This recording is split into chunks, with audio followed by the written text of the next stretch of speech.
style, leaping through the sky like a tiger, defying the laws of gravity.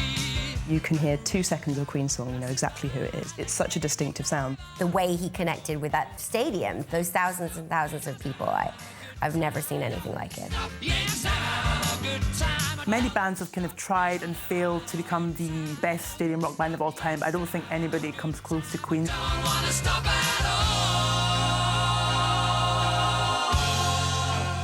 Freddie Mercury was born Farrokh Bulsara in British colonial Zanzibar.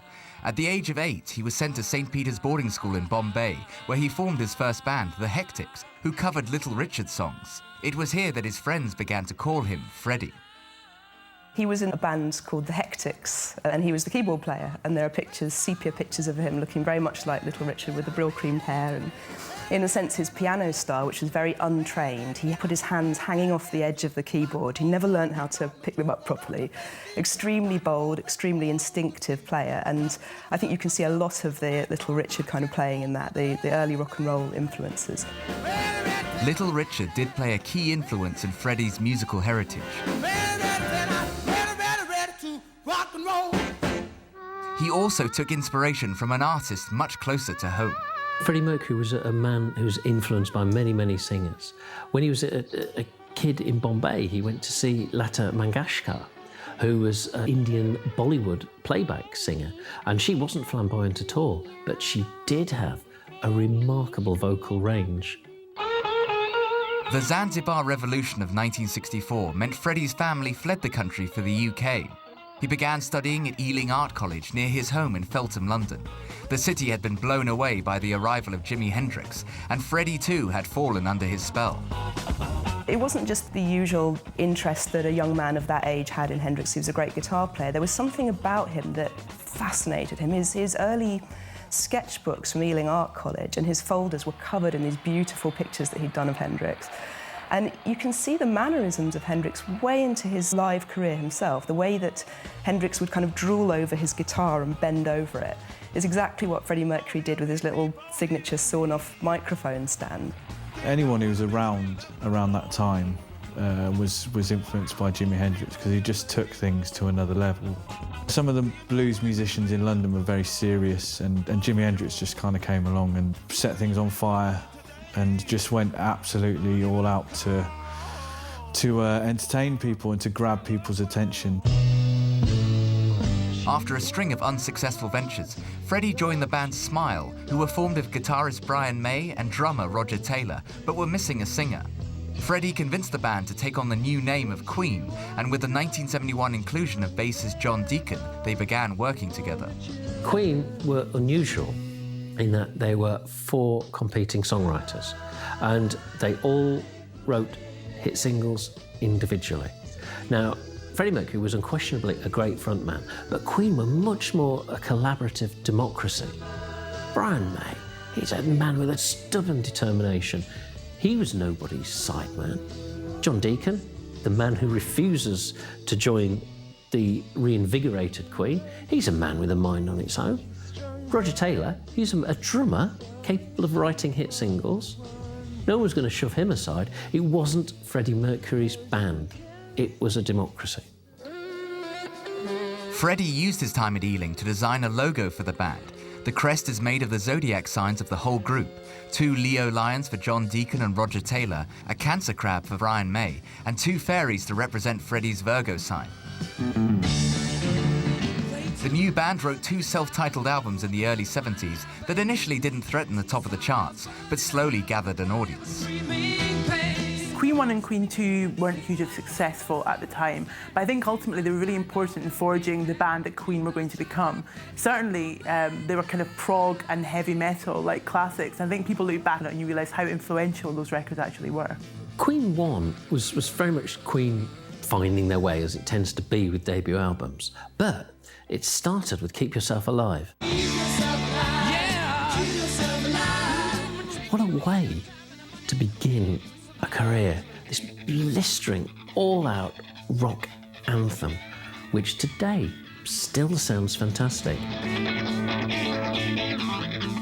They're good albums. They're They represent young guys in that period and what they did, wearing their vintage clothing, going to the National Gallery to stare at paintings called things like the Fairy Fella's Masterstroke and turn these literary and artistic ideas into song.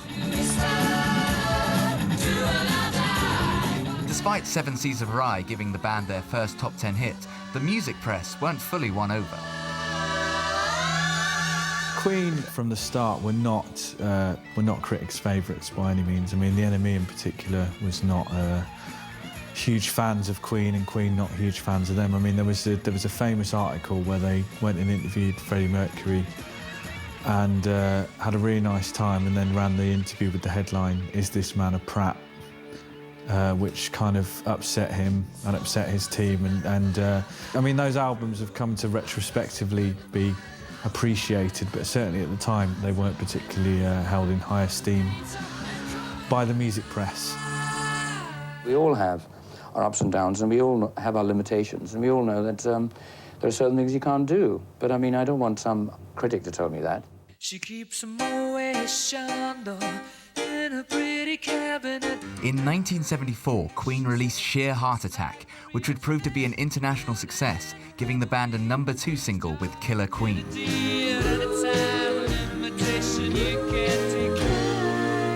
I think by the time Queen released Sheer Heart Attack, they were really kind of proving that they were trying out different things. It was completely new for the band. They were trying different genres and different styles that they'd never had before. So it was a really interesting time for them. They were really progressing kind of musically and creatively at that point. Sheer Heart Attack was a real step forward for Queen, I think, because it was more bombastic, it was more of them coming into their own, and it was from this point onwards where they really started to have 1, 2, 3, 4 hits per album, and for this one it was Killer Queen, which is still one of Queen's signature tunes. The band continued to build on their success with the ambitious A Night at the Opera, the name being taken from the Marx Brothers film, which the group watched during the recording. It was the most expensive album ever made at the time of its release, but would go on to be multi-platinum across the globe. A lady's diamond earring has been lost. It looks exactly like this. In fact, this is it. A Night at the Opera is Queen's kind of most well-known album, probably the most successful album, and I think that's for a reason. It's because it's absolutely amazing. I think by this point they were kind of showing they were aiming big and that they were being bombastic and they were doing absolutely kind of proving what they wanted to achieve. I mean, the album's got Bohemian Rhapsody on it. I think that's all I need to say. Is this the real life? Is this just fantasy? Caught in a landslide, no escape from reality. Bohemian Rhapsody was released on Halloween in 1975 and went straight to #1 in the UK. Overfamiliarity has kind of dulled just how weird and how peculiar Bohemian Rhapsody was. Nothing had sounded like it before, or in fact, since. As a modern rock song, you know, it is in every best rock song of the last 50 years list. It is still an incredible power ballad and ingenious as well. It was really kind of breaking away from a traditional rock song. Because the video to Bohemian Rhapsody was such an essential part of the song's success, Queen were probably one of the first groups who understood that you could sell music through video. Everyone else had just seen as just something to give to Top of the Pops when they weren't in the country, a kind of very poor in-concert film.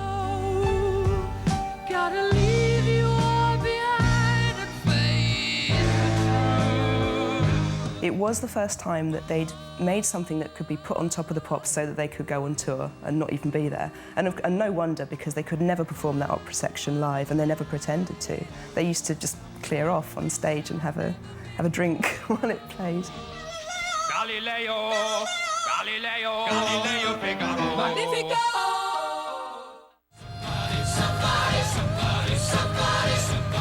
By the end of the 1970s, Queen were one of the world's biggest bands. The albums A Day at the Races, News of the World and Jazz were supported by worldwide arena shows, and the songs We Will Rock You and We Are the Champions cemented their status as the ultimate stadium performers. Buddy, you're a boy, make a big noise, playing in the street, gonna be a big man someday. You got mud on your face, you big disgrace.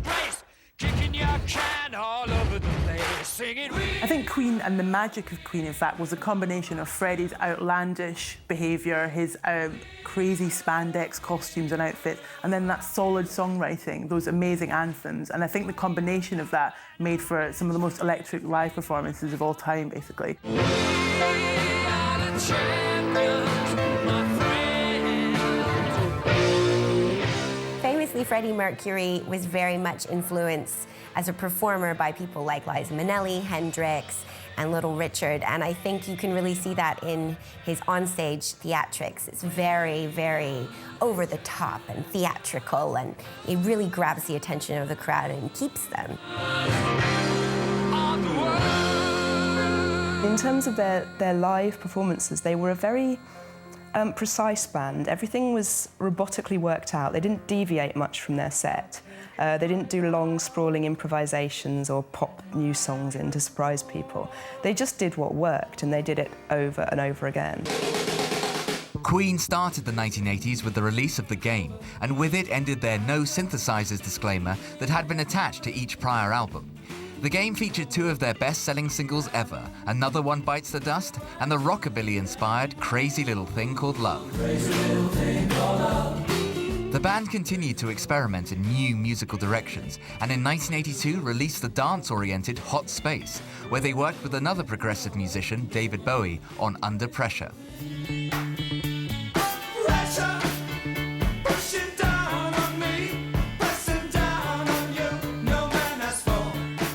Under Pressure, the track Queen did with Bowie, was, I think, kind of came about by accident, which is kind of amazing. I think Bowie went along to record something else in vocals, and they ended up making this song together. And it's just a meeting of legends on one track. It's absolutely astounding. The Bowie collaboration for Under Pressure was a complete fluke. I think they had one day where they decided to meet up, and I do remember hearing that John Deacon had written that bass part, ding, ding, ding, ding, ding, ding, and then they'd all gone out for a pizza and completely forgotten it when they got back. And they knew that they had this thing that was the basis for a really good song. They basically had to sit and remember it all over again. Two of the most important rock stars of the past, 40, 50 years. They're just really, you cannot underestimate the profound impact those two have had on popular culture and music. After their time with David Bowie, the band pushed further into electronics with the album The Works. The new sound lifted their success in Europe, but lost numbers in the US. But with the first two singles, Radio Gaga and I Want to Break Free, they produced two of pop music's most iconic videos. I want to break free. I want to break free. In terms of my favourite Queen music videos, I think I Want to Break Free just sticks in my mind every time. Like, the band dragged up, mincing around the front room, hoovering. I mean, like, it's absolutely insane in an amazing way. God knows I want to break free. I Want to Break Free, which was Roger Taylor's girlfriend suggesting that they just dress up in drag and do this sort of skit on Coronation Street. And there were moments of that were ridiculous, like the way Freddie Mercury keeps his moustache on when he's dressed as a woman and shaves it off when he's playing a male ballet dancer. But life still goes on. They were never afraid to be brave. They were braver in their videos, such as where they were all dressed in drag for I Want to Break Free, than they often were in their music. All we hear is Radio Gaga, Radio Goo, Radio Gaga. They made best use of the music video in the 1980s once the MTV era had begun. So once you had people like Michael Jackson doing concept videos that were perhaps only loosely linked to the lyrics of the song, and they were great at that. So they had the Fritz Lang-inspired one for Radio Gaga, which is as famous as the song.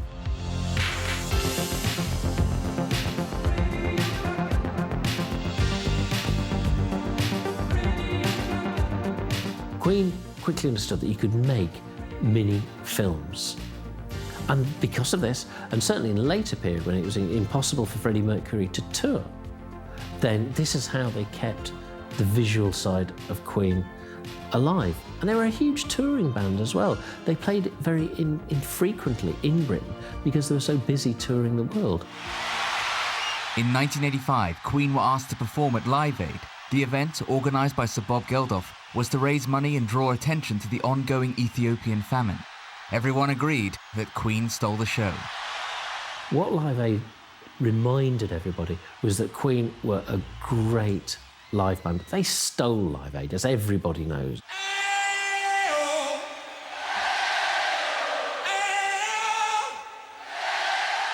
The interesting thing is, it wasn't a Queen audience. It was a general pop audience. So therefore, everyone who played Live Aid at Wembley was starting from the same point.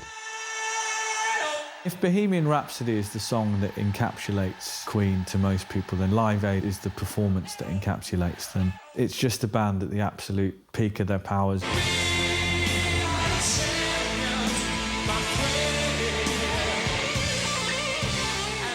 I don't think Live Aid was that important in terms of revitalizing Queen's status because, you know, they had released Radio Gaga, which is one of their biggest hits, just the year before. So they were still kind of at the top of their game. But what I think Live Aid ended up being this incredible platform for them for reminding people what an incendiary live band they were.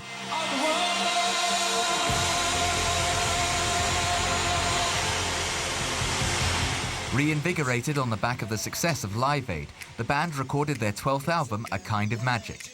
The title track had a groundbreaking video directed by Russell Mulcahy and animated by Disney. One dream, one soul, one prize, one golden glance of what should be.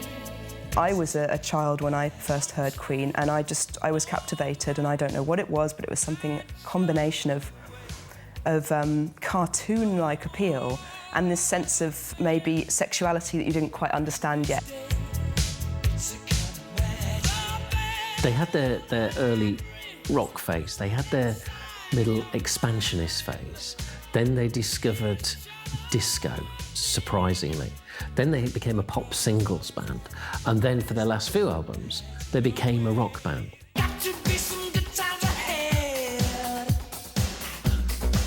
The 1980s saw every member of Queen branch out into their own solo work. Brian May recorded Starfleet Project with fellow guitarist Eddie Van Halen. Roger Taylor released 2 hard rock albums, Fun in Space and Strange Frontier, while John Deacon recorded tracks with the likes of Elton John. Freddie made his mark with his debut solo album, Mr. Bad Guy, in 1985. I like Queen very much, but I mean, I don't want to end up living a quartet. I'm 37 years old, and I want to do something different, and it's about time I did, otherwise I'll get too damn old and I'll be in a wheelchair. Freddie teamed up with the operatic soprano Montserrat Caballé for his second solo album. The lead single, Barcelona, was a big success.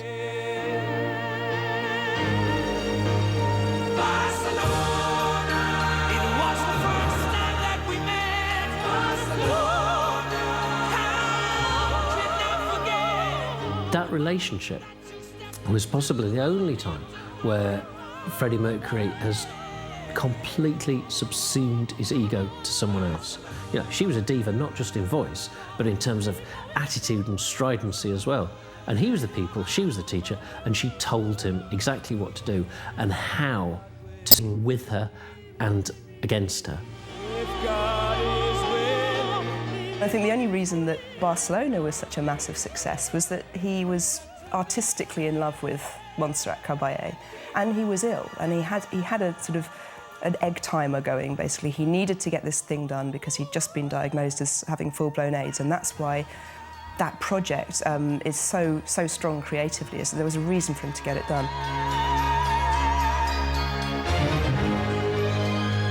On the 23rd of November 1991, Freddie made an announcement to the media regarding his health, confirming he had AIDS. Just a day later, he died at the age of 45. Those were the days of our lives. The last video featuring Freddie was These Are the Days of Our Lives. Things in life were so few.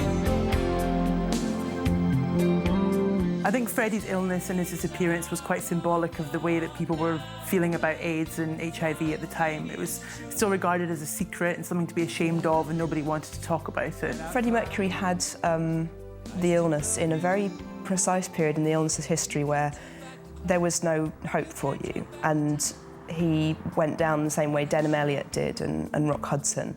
And there are musicians in the public eye who have the HIV virus now and are well. I think ultimately it opened up a dialogue about the illness, and ultimately it meant that maybe people felt like people were talking about it finally, and although it was very difficult at the time, maybe led to kind of people being able to come out and kind of be more open about the fact that they had this illness as a result of all the exposure that Freddie had at the time. I still love you.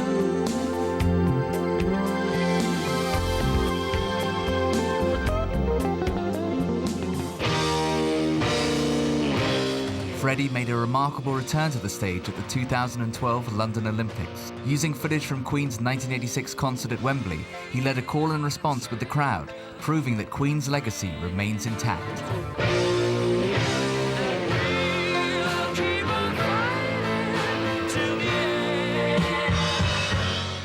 I think the great thing about Queen was the combination of musicians in that band.